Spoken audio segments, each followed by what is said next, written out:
UK Crime Book Club. I am absolutely thrilled. We've got Peter James with us, and you're going to be talking a little bit about Picture You Dead, and we're going to really be finding out just what you've been up to lately, because you are one of the busiest people I've ever met. You are always doing something. So tell us a little bit about Picture You Dead, and I will pin and tag us in the group. Sure. Picture You Dead is a story about a couple. He's a builder, she's a teacher, and they love going to car boot sales. And one particular Sunday, they go to a car boot sale and they buy this painting for £20. It's a horrible picture. It's this ghastly old lady's face, but they love the frame and they're going to take it home and remove the picture that's in it, and they're going to put something they like in that frame. And he's a bit of one of these guys that kind of never gets around to doing anything. So they leave the picture at home, lying in the sunlight. It's summer and it sits there for like a month in the sunlight. And one day, the guy's wife says, some of the paint seems to be melting. It looks like there's something underneath it. And he looks up how to remove the surface paint and removes it. And there's this stunning kind of landscape with these two lovers and the Grecian column. And they're fascinated by it. It looks really old, but they don't know anything about paintings. And they notice that Antiques Roadshow is coming to Sussex in a few weeks' time. So they take it along to Antiques Roadshow. And the fine arts expert looks at the picture and he says, wow, he says, this is extraordinary. He says, I can't tell you here and now if this is genuine or not. But this looks to me like a long-lost Fragonard from 1770, one of four he did for the Four Seasons. And the last one to sell sold at auction for 17 million. And he said, if you had all four of these, then we'd be talking untold millions. And a villain happens to be watching the show who happens to have the other three. And that's the sort of kind of kicking off point for the story. Because nothing in your books is ever easy. Anything that looks too good to be true, you just think, oh, are you going to still be here in a few pages? What is going to happen to you? Where are you going to end up? Yeah, and I had so much fun researching this book. 2015, I co-wrote a non-fiction book with the former commander of Brighton Hove Police, Graham Bartlett. And it was you all came on with last time you were here. Yes, indeed. And Graham and I co-wrote this book called Policing Roy Grace's Brighton, Death Comes Knocking. And in it, we were interviewing villains that he'd arrested and villains that I'd drawn from. And he said to me, oh, this forger I nicked in 1997 called David Henty, I've just been in touch with him and he's invited us to lunch. Do you want to go? I said, you bet. I love meeting villains of all types, whether they're murderers or whatever they've done. They're always something interesting I can learn as a writer from them. So we went along to Dave Henty's house, and he lives in a place called Saltdean, just to the east of Brighton. And his backstory was that he grew up in a kind of slightly dodgy Brighton family. His dad sent him burgling from the age of 9 so he could crawl through cat flaps and open doors. And small children come in very handy, apparently. Very handy. And at 9 years old, you can't be prosecuted. Anyway, Dave then discovered he had a talent for drawing. And long story short, he was on a ferry coming back from Ireland when he was 18, and he overheard two customs officers say it was really hard to detect forged Irish logbooks. So he thought, business opportunity. Started forging logbooks, was doing really well. And then he read an article that the Hong Kong handover to China was happening at the end of 1997. And there were thousands of people in Hong Kong desperate to get an English passport. And he thought, next opportunity. He started forging passports. And later, the head of the passport office said these were the best forgeries he'd ever seen in his career, bar one small detail. And Dave was doing fantastic. He had orders for 1,000 quid each. This is end of 96. He put a deposit on a castle in Scotland. he bought a house in the middle of Brighton and set it up as a full-on passport factory. He had people binding, printing, wrapping, dispatching. And he had one fatal flaw, which, because he hadn't spent much time at school, there were 2 spelling mistakes. Her Britannic Majesty was spelt with only one N, and Majesty was spelled Magesty. And anyway, he was all really happy. Money was rolling in, and suddenly his front doors kicked in, and there was Graham Bartlett and 4 of Brighton's finest boys in blue. And he gets 7 years in jail for passport forgery. Well, he learns to paint in jail, discovers he's got a real talent for copying almost any artist, particularly good at Picasso, Modigliani, Lowry, but also the old masters. Does a deal with one of the prison officers who starts flogging his stuff on eBay for him, and they split the proceeds. Came out, he's immediately nicked again for forgery. And he realizes that he can forge anything as long as he puts his name on it somewhere. So he then started doing legitimate stuff. And he's got Chris Evans has got a couple of his pictures. I think Jeffrey Archer's bought a Lowry of his. And when we got to his house, they had a blue plaque on the outside which said Dave Henty, world's #1 art forger. I said, I thought you only got a blue plaque when you're dead. He said, yeah, I forged it. Yeah, I did kind of see where that one was going. He couldn't not do it, could he? No. And anyhow, he said, oh, I'm having an art exhibition in Brighton of all my forgeries. Would you do the honor of opening it? So I did this. Laura, my wife, and I went along. It was about 2016, I think. And it went tremendously. He was selling all his fake Van Goghs, his Lowrys, his Picassos. At the end, he was so pleased. He gave me a Lowry as a thank you. And we took it home and we hung it on our wall in Sussex. And by sheer chance, we had a couple came to dinner about a month later called Tim Wonnacott. And Tim he was a director of Sotheby's. He was a presenter on Antiques Roadshow. Yeah. And he was a presenter on Bargain Hunt. I think he was. Great character. And he says, oh, that's a lovely Lowry. I said, do you think it's real? And he took it off the wall and he spent 2 minutes looking at it. And Henty hadn't put his name on this one. He said, I'm not seeing anything to tell me it's not a real picture, a genuine Lowry. And that's what gave me the idea. And I rang Dave Henty the next day. And I said, could you paint, let's say, a Fragonard from 1770 so well that the world's authority on Fragonard could not tell it was a forgery? He said, absolutely. And he told me how he'd do it. And it's in the book how he does it. It is. It's right near the beginning of the book. You discuss it. Initially, I was just looking for the Royal Graces Brighton because I have put it down somewhere near me so I could show it. And there are so many books around me. I need to stop looking before I knock something over. I love your bookshelf. I love seeing bookshelves just stashed with great books. It gets some grief, does my bookshelf, because it's never quite tidy. It's always a work in progress because they're read. They're not books that I do keep all of my books, but they get moved around a lot, and I try to show different books in different interviews and always keep something. Although William Shaw hasn't moved from here above my head in months. Oh, he's a fabulous writer and a lovely, lovely guy too. He is. I like his books a lot. He's wonderful. Yeah, I'm kind of like, I have this pile of to be read that just gets bigger every day. Could you build a fort out of yours as well and hide in it? Pretty sure I could at this point. Yes. Kaz has said, this is your second or third time with us. You're getting to be a regular, and she likes the hats in the background. Now, you did tell me before we went live that we are the only interview for the paperback of Picture You Dead. Yeah. You are so busy. It comes out tomorrow, and this is the only interview I'm doing because I'm flat out at the moment with writing a new book and with the stage play on tour and with having to help work on the Grace television series script. So I just thought, no, but you're special to me, so I'm happy to do this. Really happy to do it. Well, we are thrilled to have you, and absolutely thrilled to be the only people having you as well for the paperback. Obviously, this came out in September where we're discussing the hardback.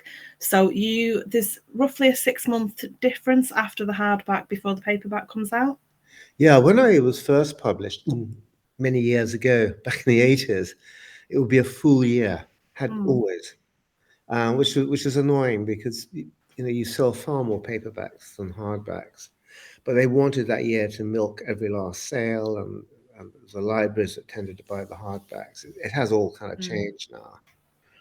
So I think the gap is kind of okay now. I mean, hardback sales tend to tail off after a few weeks.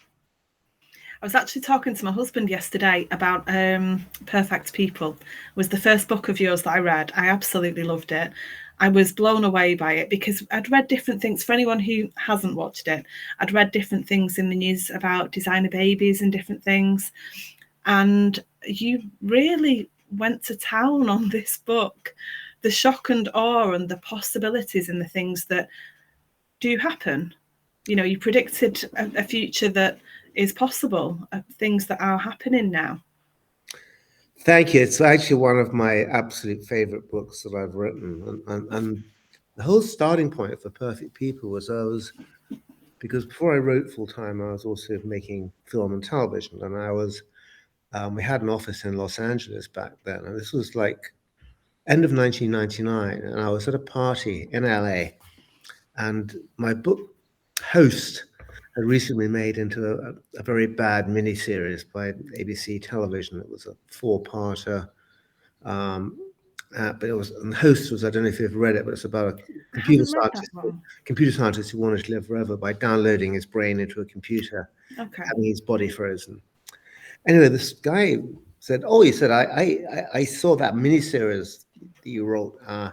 You got an interest in science. You might be interested in what I'm doing right now. He said, I'm professor of brain genetics at Caltech in Pasadena. Caltech is the #1 biotech uni in America. So we have just identified the cluster of genes responsible for empathy. So parents of the future are going to be able to choose the level of empathy of their kid. You want a nice, gentle little boy, but he could get trodden on. You want a tough little boy, he could end up being a school bully. He could end up being a psychopath. Same whatever girl you want. I said, are you serious? He said, we're doing a whole ton of stuff. If you're interested, come and spend a day with us and I'll show you around. So I said, you bet. So a week later, I drove out there, and it was incredible. He had all these groups of scientists working in like silos. And the first group I met was the professor in charge said, we're working on the group of genes responsible for hand-eye coordination. So parents of the future are going to be able to choose the level of ball game skills their kid. You want a good tennis player, you want a good golfer. And then the next group I went to, they said, we're working on redesigning the genes for the human sleep architecture. So children of the future are only going to need 20 minutes sleep when they're adults. So they'll be able to get 5 times as much, out of the day as normal folk. And then another one said, we're redesigning the human digestive system so that people of the future are going to need 10% of what we eat right now, to get all the nutrition. And I came away at the end of that day reeling. I thought, these guys aren't lunatics. These are some of the top scientists on the planet, and they're doing this for real. And I kept in touch over the next few years, and I suddenly got to the point about 2012 when a clinic opened up in LA where you could go, and through embryo selection, you could choose the eye color, hair color of your kid, the sex, and you could have a whole bunch of nasty illnesses like cystic fibrosis edited out. And I thought, if I don't write Perfect People soon, the science is going to overtake me. And so that was the sort of spur to write it. And I love that book. We're working on adapting it at the moment for a miniseries. That's fantastic news. I would love to see that. Thank you. No, you've completely distracted me now by the thought of a mini-series, so I can read the book again and then watch the series. Yeah, it was one of my favourite books. I've been recommending it to people for years. Thank you. So it is. It's a brilliant book. My wife's favourite that I've ever written, actually. Really? Yeah, she has excellent taste. I'll tell her. So yeah, thank you. We're coming back to Kaz's comment. Thank you for choosing UKCBC for your one paperback interview for this book. That's quite an honour. Somebody has asked, do you watch the plays made from your books, and how much input do you have in the scripts? I know TV can be funny, so I wondered what theatre adaptations were like. You do have involvement, obviously, in the TV as well. You are one of the rare and lucky writers who you have a lot of input in everything that happens with your work. I do. To me, it's really important. Roy Grace, dealing with the television first, and I'll come on to the plays. Roy Grace I wrote the first Roy Grace novel in 2003. It was published in 2005, and it didn't start coming to the screen till 2 years ago, because I was determined that it wouldn't be screwed up. I'd always said I prefer it's never made than it's made badly. Yeah. And I had some real battles. One time, as an offshoot of the BBC had the rights, and they rang me one day really excited, saying, "Oh, great news, BBC Scotland want to put up all the money." And I said, "Why does BBC Scotland want to make a drama series in Brighton?" No, they want to move it to Scotland. I said, "Have they actually read any of the books?" "Oh yes, they think Roy Grace could be transferred to Aberdeen Police." And I said, "You know what I think? Foxtrot Oscar." So you have very firm ideas about what you would like. I have very firm ideas. And luckily, the lead producer now, Andrew O'Connor, is an old friend of mine that we worked with together in television some years back, and he is incredibly respectful. So I'm consulted on every single line of the script, and every single member of the cast, right down to even the smallest roles. And they really listen as well, which is great.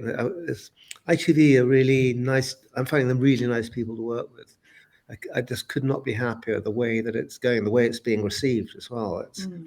They're just, and I'm trying to be in as many as I can, and tiny little extra roles. I just did a cameo last week. So they're filming 4 more at the moment. It's the season 4, which will be out probably February next year. I've got to admit, I have been looking to see if and sometimes I think, oh, that's Peter. No, it isn't. Calm down, that isn't him. I was in the first episode of series 3. I was walking down the pier with my wife, but literally you have to 2 seconds, and if you blink, you'd have missed it. And then I blinked and missed it clearly. And the first episode of series 2, my wife and I were dressed as coppers on Brighton Beach. Again, it's a blink and you miss. It was quite funny. We were standing there waiting for our big moment. Two members of the public came running up and said, "Oh, officers, can you help us, please?" Oh, no. Let us explain. And then with the theatre, to answer the question, again, very, very involved. Sean McKenna writes the scripts, but again, I consulted, and we work very closely and shape it as each progressive draft. And then the great thing with the play is it just continues evolving. Once the book is written and printed, that's it. And every copy, and once the television is made, every single time you watch it, it's always going to be the same. But every stage play performance is different. And I love that. There's always a sense of danger about live theatre, about what's going to go wrong. And stuff does go wrong. I remember Dead Simple, and we had Les Dennis and Claire Goose, and in Perfect Murder. And in Perfect Murder starts, it's about a husband and wife, and they've been married 20 years, and the husband has fallen in love with this hooker he met in a massage parlor and is planning to murder his wife. And his wife's fallen in love with a taxi driver and is planning to murder him.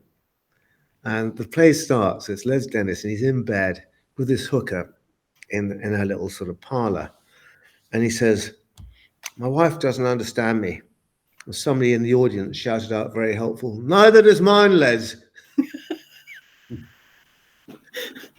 Then we had an even better one with Dead Simple. When we did Dead Simple, and we had a fantastic stage set. We actually had, it was like 2-tier. I don't know if you remember the story of Dead Simple. It's the character Michael gets buried alive in a coffin, or a stag night prank that goes wrong. We need to ask you about coffins as well, but we'll come back to that. Right. So we start off. We had a 2-tier set. We had the scene in which he's buried in a coffin, and his friends are all pissed. They've driven the van, so the van is there, headlights pointing towards the auditorium, and we've got like 2 tiers, so you can see underground, glass fronted, where the coffin's lowered into. And it was Jamie Lomas was put in the coffin, and yeah, he's been on a pub crawl. They got him drunk. They put him in the coffin with a bottle of whiskey and a walkie-talkie, and they lower him in the grave, and you can see him in there, like protesting. And then they drive off in the van. Moments later, and they're jeering at him, on the walkie-talkie, saying, "We're off to a lap dancing club. See you in 2 hours, mate." And he's going, let me out, you bastards!" And they hit a cement truck head on, and they're all wiped out. And when that happened, we had this tremendous bang. I mean, every member of the audience jumped 3 feet, and the whole theatre completely dark, even the emergency lights off for a couple of seconds. And then you hear on the walkie-talkie going, where am I? And somebody in the audience very helpfully shouted out, "You're in Woking, mate." I can imagine just the impact of a loud bang and then everything's dark. Surely for a moment the audience are thinking, this can't be part of it. I hope this is part of it, but surely this isn't part of it. What's going on?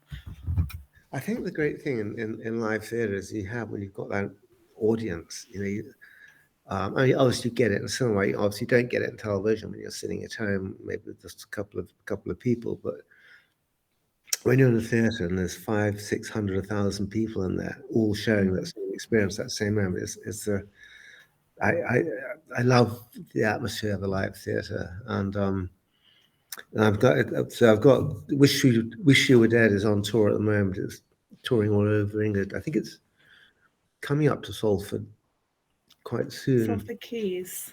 It is. I did have a look, and off the top of my head, I'm not sure when what the date is.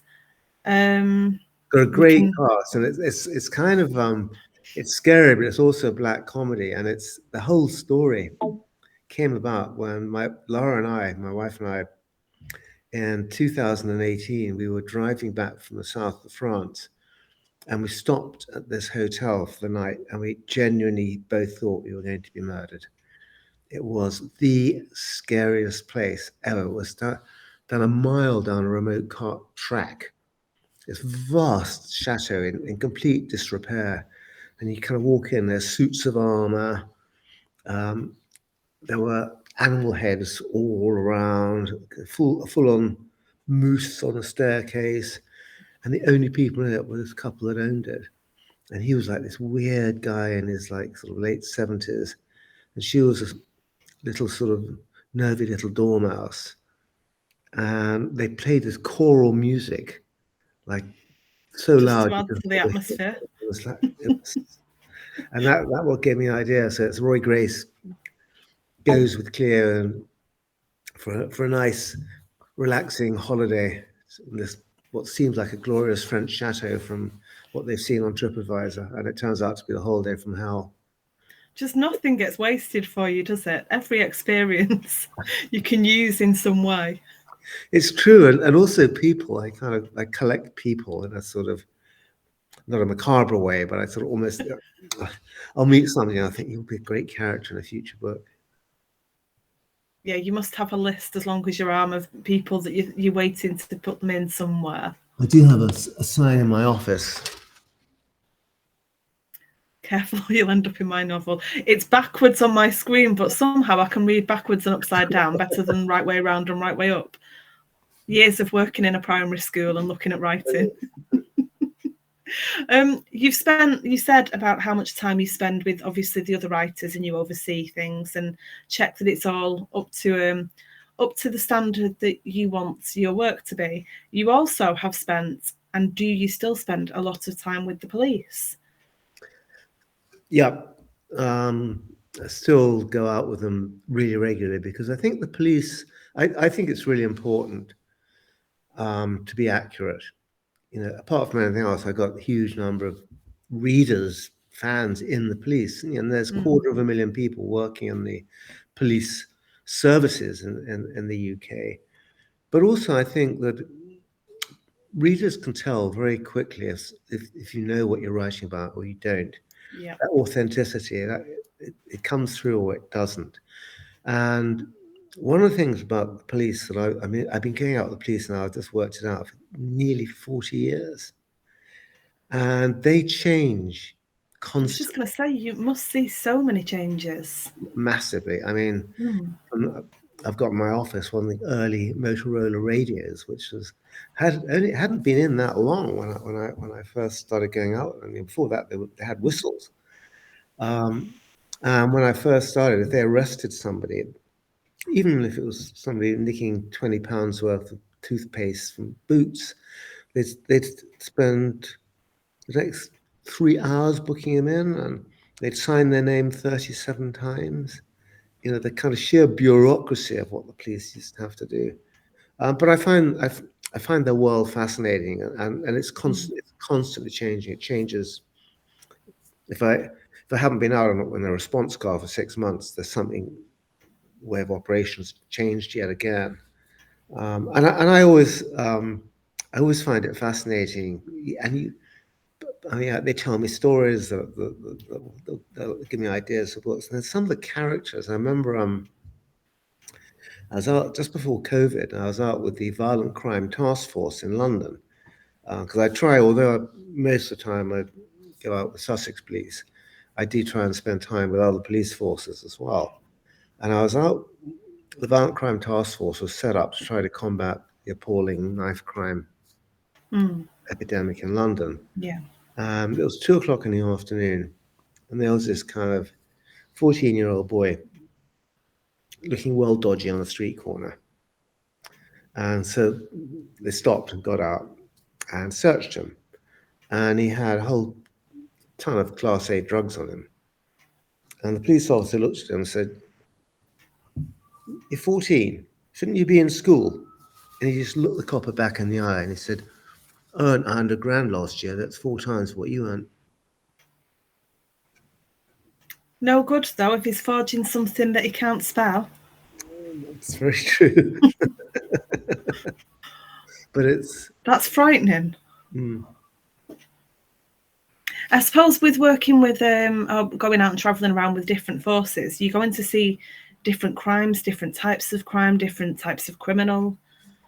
It must be very, very different area to area what the main focus is.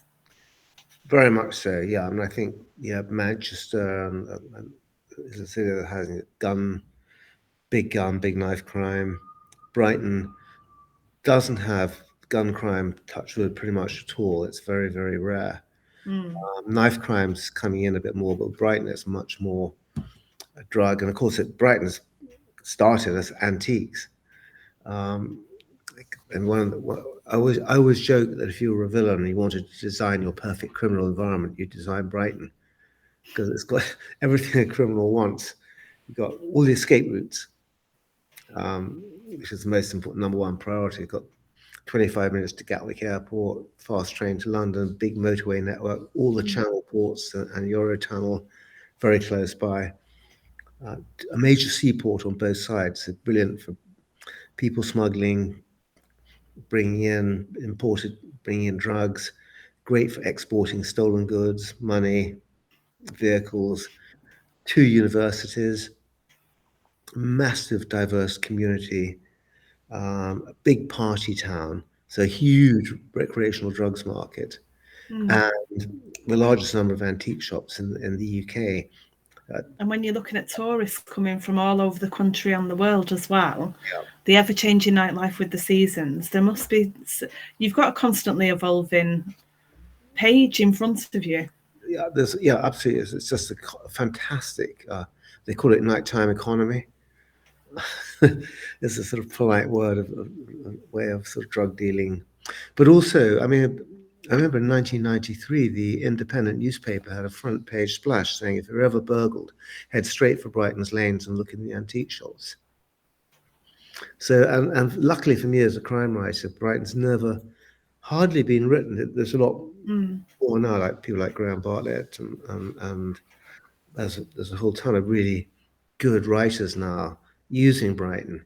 But for years, I mean, I was inspired by Graham Greene's Brighton Rock, which I read when I was 14 as a kid growing up in Brighton. And I put that book down and I thought, wow, one day I'm going to try and write a crime novel set in Brighton that's 10% as good as this book. I think you've done fairly well. 11% maybe. Thank you. I said we'd go back to coffins. So one of the questions that me and Kaz like to ask is, have you ever acted out a scene just to see if, to see how it would work to get your details right? We've had lots of great answers. You have told us about a coffin scene previously. So do you want to give us a little hint of that? And then is there anything else that you've done since then to check out the details for a scene? Yes, with the coffin, because I always, when I wrote it was my second ever novel, which is a very bad spy thriller called Atom Bomb Angel, which I think was published in 1982 or 83. It was about the son of a uranium miner in Namibia, and his dad had died of cancer, and the son was angry that he'd been exploited and wanted to blow up a nuclear power station in the west of England to get kind of revenge for his dad's death. And I couldn't afford to go to Namibia. I had several key scenes there, so I just looked it up in the library and I talked to somebody who'd once been there. Mm. And anyway, the book came out and it got a lot of publicity because the whole nuclear power topic was really hot at that time. And I was being interviewed, one of the first interviews I did, and this very nice lady, and she said, tell me, what was it like out in Namibia? And I said, well, it was kind of hot and dusty and a lot of sand. And I thought, I have lied to this lady. I have lied to everybody that reads that book.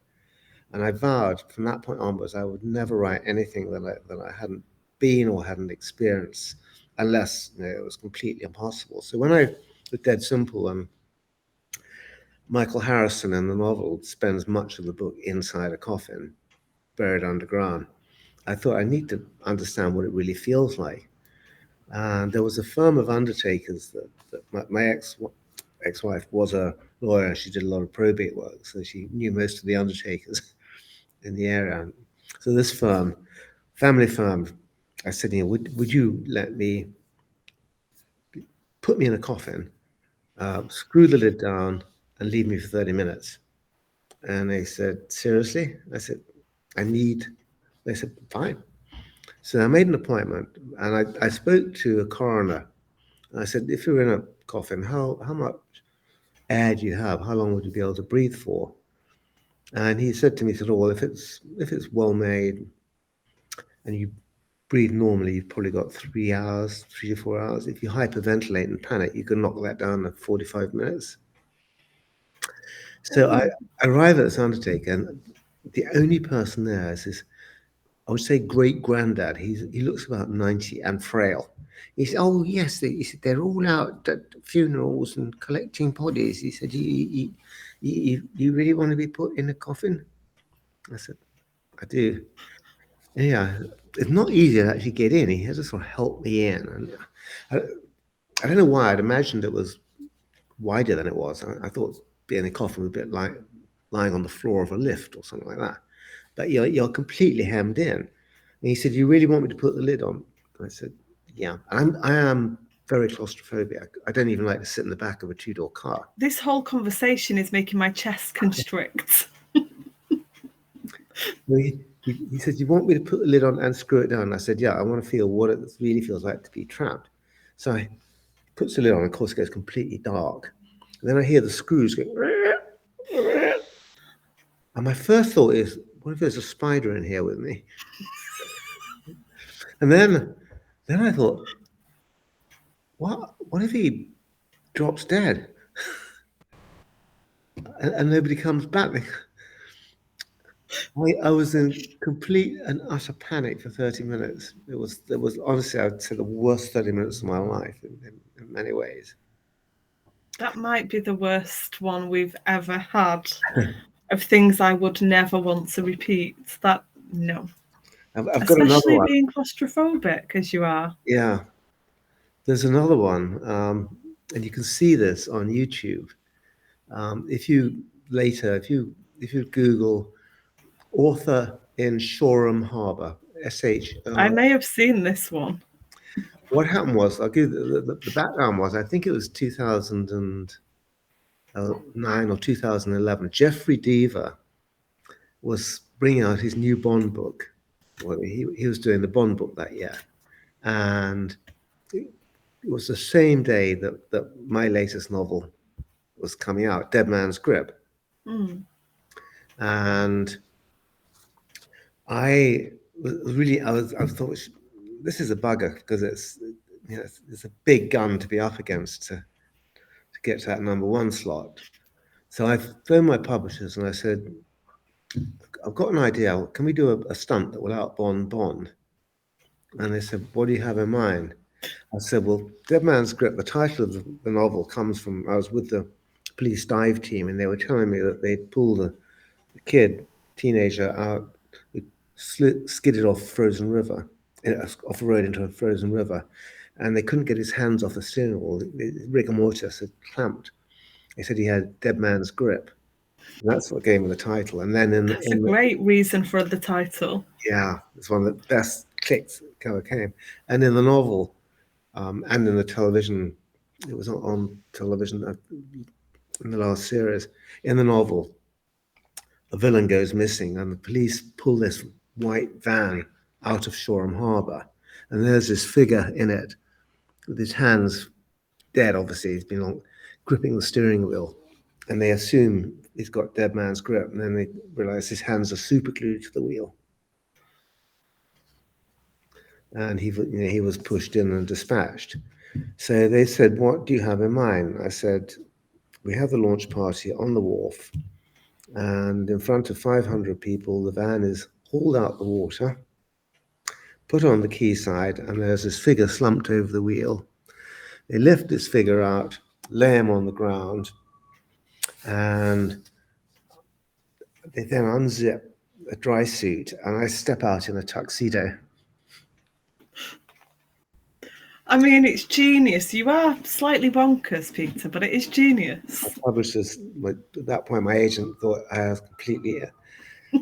So, to rehearse it, I had the police dive team use it as a training exercise. But so I was actually they had a diver down there to rescue me, thank God. So I was put in a full frogman suit with a tank in this van. And the idea is that the van is dropped into the water. But what it moves, you sort of, car goes in the water, it sinks like that. But the reality is the engine is at the front, causes it to flip usually. So it'll either land upside down on its roof or nose down. And I hit the bottom of the harbour, probably about 20 feet down, nose down, and I couldn't open the door. It was the water pressure. Because of the pressure. Oh. Planning any stunts for the book in September? I've been called stuntman by my publishers ever since. Oh, my word. I mean, where do we even go after that answer? Look, in September, we're talking about. Yeah, no, I was just going to say, let's go to the hardback release in September. The book's called Stop Them Dad, and it's about the illegal trade in dogs. I've always been a massive dog lover, and so has my wife, and always had dogs. And during lockdown, you may have read about this, the price of dogs rocketed. No, I didn't know that. To give you an example of just by how much, certain particular breeds, like the RSPCA told me this a year ago, particular type of breeding bitch, French bulldog, particular shade of colour, £100,000, and the puppies £25,000 each. Wow. And for like a Springer Spaniel, you could have bought pre-lockdown for 300 to 500, going to 3,000 to 5,000.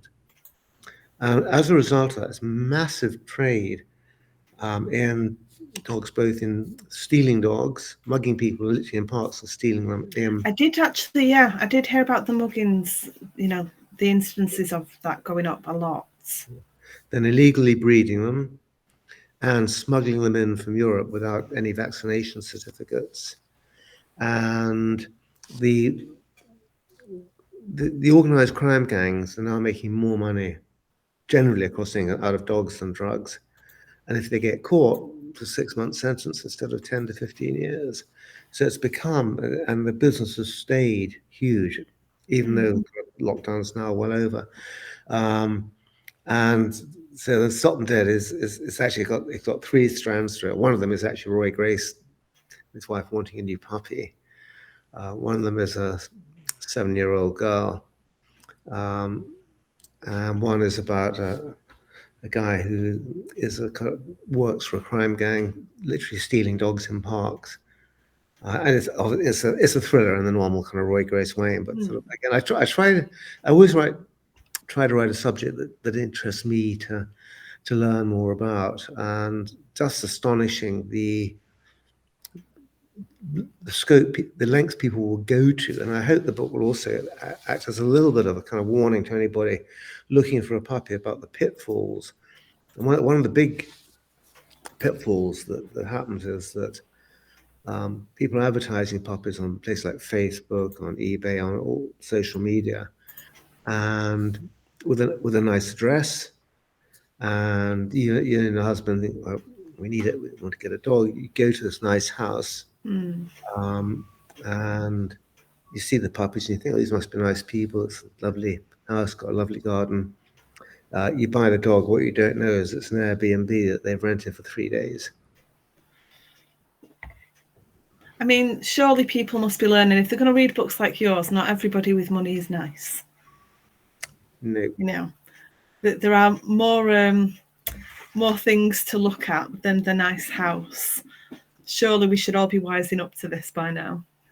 And people aren't. I mean, it's the number of people that will buy a puppy from the back of a van on a pub forecourt, with no idea. Instead of the first thing you should buy a puppy is somebody should show you the parents, the mother, and how they interact, and the very real danger, which of course happens in my book, of unvaccinated dogs bringing rabies into England.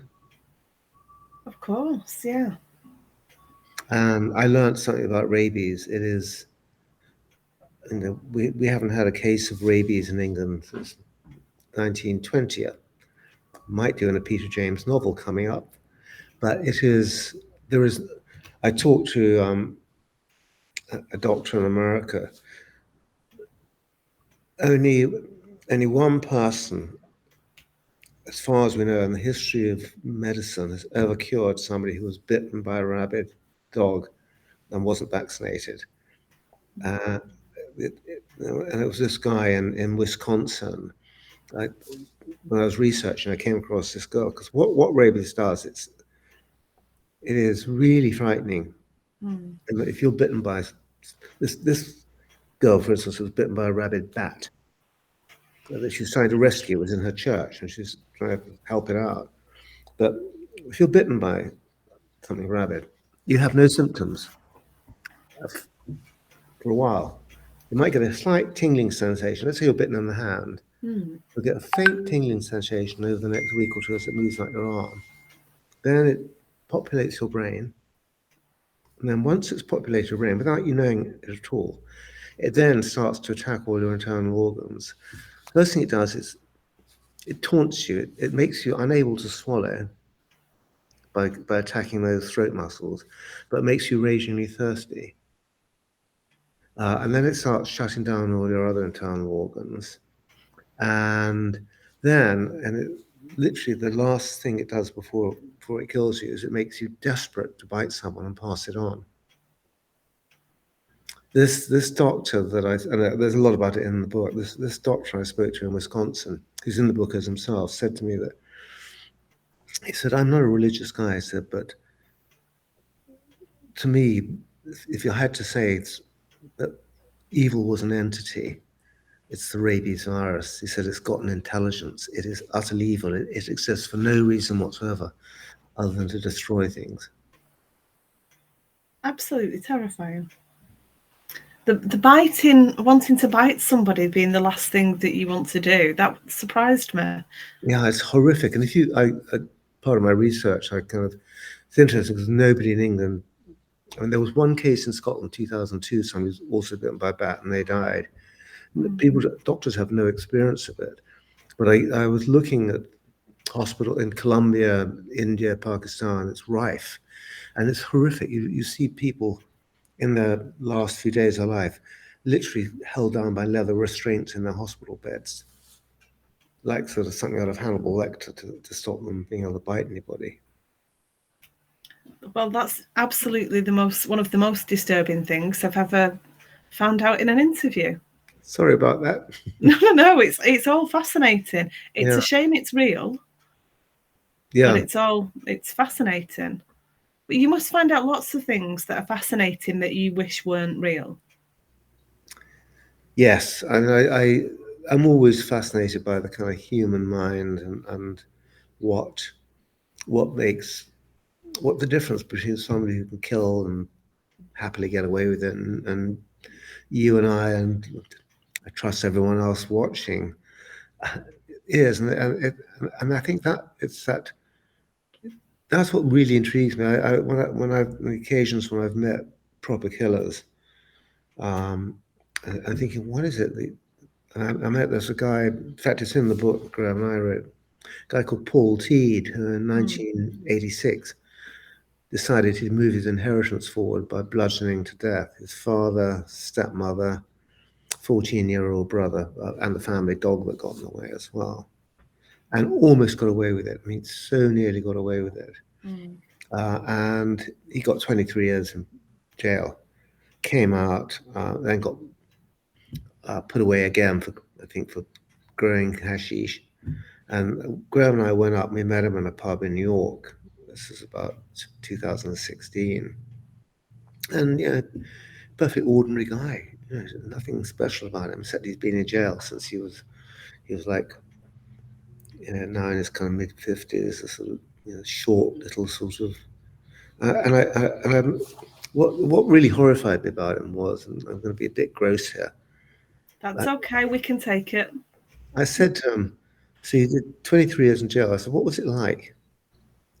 And he said, oh, well, you get used to it. You see, what you do is you get a squeezy bottle and I'll piss in it. And then I'll squirt it in the screws' faces.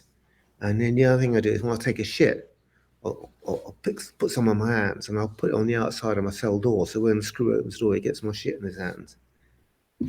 And that was pretty much the sum achievement of 23 years of his life. Well, everyone needs a hobby. Yeah, of course. I mean, no, you've got me again. I don't really know what to do with that. I mean, of all the things that you could spend 23 years doing, bodily fluids. Yeah, I mean, he'd take up painting. He asked him if he had any religious views, and he said his parents had, his father and his stepmother, they had a sailing club in Brighton that I was a member of when I was in my teens. But then it was a sailing club. This had become more a drinking club. But Barry Sheen, the motorcycle racer, was in Mambino. It was quite a glam sort of place. And he just decided to go in there. When they knew they went out, I think, binge drinking on one particular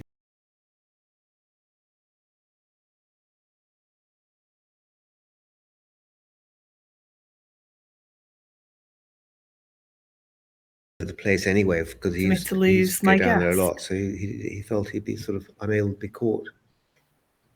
I've got your voice, Peter. I seem to have a blue screen for you, but I'm not sure if I'm the problem or if you are. I can see me, and I can't see you. I've only got a blue screen for you. I wonder what the audience has got. As long as they can see you, it doesn't matter if they can see me. So this is try something, but I don't know what. Oh, they can see us both. Okay, well that works. As long as they can see us, then it's absolutely fine. I'll imagine you that I'm talking to rather than myself. let's go back to the book in question, Picture You Dead. What made you decide this time to go with the art scene? Because obviously there's a lot that goes on behind the scenes. It's not all airs and graces and pleasant, and there's a lot of sinister. There's a big sinister side to the art scene. It is very strange talking to a blue screen after I've been looking at you for almost an hour. I'm gonna tell you. I've always wanted to write a novel about the art world, because when I was at school, you've been fascinated with it for a long time, haven't you? Yeah, one of my best mates at school's father was a big London art dealer, and James, the son, is also. He has the Mayor Gallery in Cork Street. Yeah, and they're very high-end, modern, basically sort of more modern artists, Hockney and the likes. And James told me, he said that something like 80% of the paintings that are offered to the major London auction houses turn out to be fakes, and which is staggering. And the whole, there's enormous money involved. I met a lovely guy who was one of the fine arts experts on Antiques Roadshow, called David Mason, and they've got the Mason Gallery in Piccadilly, and again, they massively big dealers. And I said to David, I said, how do you, when somebody comes in with a picture, how do you tell if it's fake or not? He said, I did on instinct. He said, I said, really? He said, yeah, he said, if somebody showed you a letter from your wife, you'd know if it's your wife who'd written it or not. And it's the same with me in pictures. I just know instinctively. He said, I bought a painting for 20 million just because I knew in my heart that it was genuine. I've only once made a mistake in my life. But there's a very sinister trade. I mean, the whole stolen art trade is enormous. I mean, the two of the biggest culprits in the world are Russia and China. Right. They buy a lot of the sort of grandmasters that have disappeared from galleries. And one of my favorite stories that James told me years ago was his father, this was back in the 60s, had this Italian Contessa who came into the gallery one day, and she was a client. He'd sold her pictures over the years. And she said, we have a big tax bill in Italy. We need to sell some paintings. And she had a huge collection of Impressionist paintings. And he said, well, you'll never get an export license to take them out of Italy. She said, what about if I smuggle them? He said, well, you're taking a big risk. I mean, she had like Cézanne's, Monet's, these are pictures worth millions each. And she said, well, we're desperate. We have to raise this money, otherwise we're going to have to sell our chateau. And he said, well, all I can suggest is if you want to take the risk, take them out of their frame, off their stretchers, put them at the bottom of a suitcase, put your clothes on top, and look like you're going on a motoring holiday. So the best place to sell them is New York. If you can get them to New York, I can arrange the sale there. And he said, and what I would do is I would take a few days, look like you're going on a motoring holiday. The safest place to fly out of is London. That's where you're least likely to get sort of checked. And so she did this. She drove from Italy into Austria.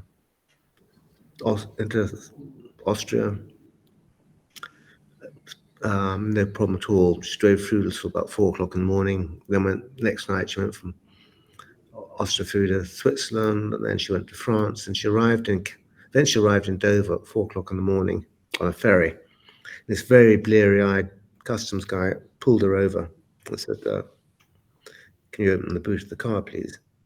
And she was bricking herself, and he takes out the suitcase and he flips it open and he starts rummaging through all her clothes, and he gets to the top picture and he lifts it out, and it was an unfinished Monet. And he said, and what exactly is this? She said, oh, I'm having painting lessons. And he said, I'd have a few more if I were you, lady. Put it back.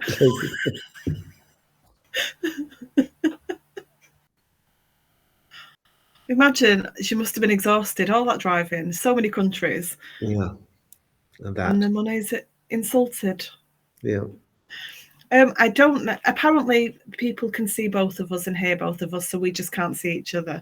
But luckily, we have come to the end of the hour now.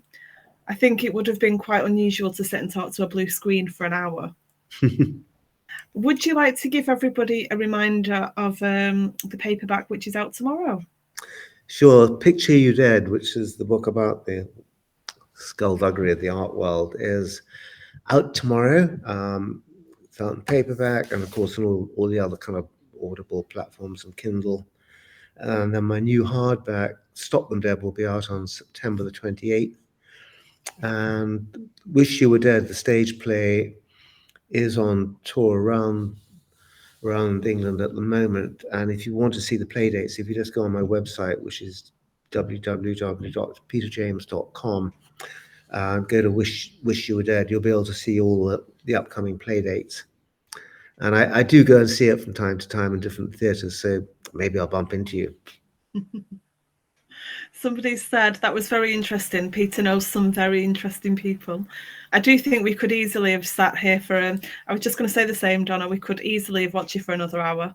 Thank you so much for joining us and for choosing UKCBC to be the one interview that you did. It's an absolute pleasure. Thank you so much. Thank you so much. Lovely to talk to you, and look forward to the next time. And thank you everyone who's tuned in. Yeah, thank you all for joining us. What a lovely way to spend a Wednesday evening. Thank you, Peter. Thank you, Sam. Take care.